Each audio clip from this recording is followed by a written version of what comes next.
Supreme কোর্টের previous ল ছিল যে কুকুরদের রিলোকেট করা যাবে না এবং কুকুরদেরকেও খেতে দিলে বাধা দিলে সেটা আইনত অপরাধ হবে।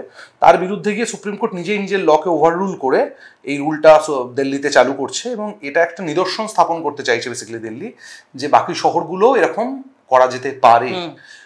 সেটা খুবই ভয়ের এবং হিংসার রাজনীতি ছড়িয়ে দেওয়া হচ্ছে, যেখানে একই মানুষ ক্রমশ স্বার্থপর হয়ে উঠেছে, মানুষ নিজের স্বার্থের বাইরে কিছু ভাবছে না, মানুষ সংবেদনশীল হচ্ছে না, একে অপরকে দমিয়ে দিয়ে, একে অপরকে হারিয়ে দিয়ে, পিছিয়ে দিয়ে জিনিস কিংবা অর্থ রোজগারের চেষ্টা করছে।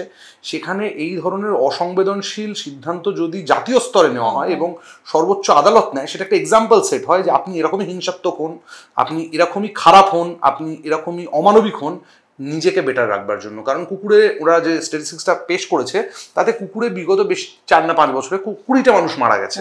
তাহলে ওখানে দাঙ্গার জন্য কত লোক মারা গেছে, তাহলে ওখানে রেপের জন্য কত লোক মারা গেছে, নর্মাল খুনে কত লোক মারা গেছে, সেই স্ট্যাটিস্টিক্সটা দেখলে তো সব মানুষকে কারাগারে ভরে দিতে হয়। সুতরাং এটা একটা এক্সাম্পল সেট করা হচ্ছে এবং এই ঘৃণার রাজনীতি, একটা ফ্যাসিজম যেটা বরাবরই আমাদের ভারতীয় রাজনীতির অঙ্গ হয়ে দাঁড়িয়েছে যে কোনো পার্টির কাছে, ফ্যাসিজম যে আমি যে ক্ষমতায় আছি আমি যা ইচ্ছে তাই করবো, সেইটা একটা ভয়ঙ্কর জায়গায় যেতে চলেছে। আমি জানি না যে কতটা সুস্থতার সাথে এদেশে বাস করা যাবে, সাধারণ মানুষ পারবে বাস করতে।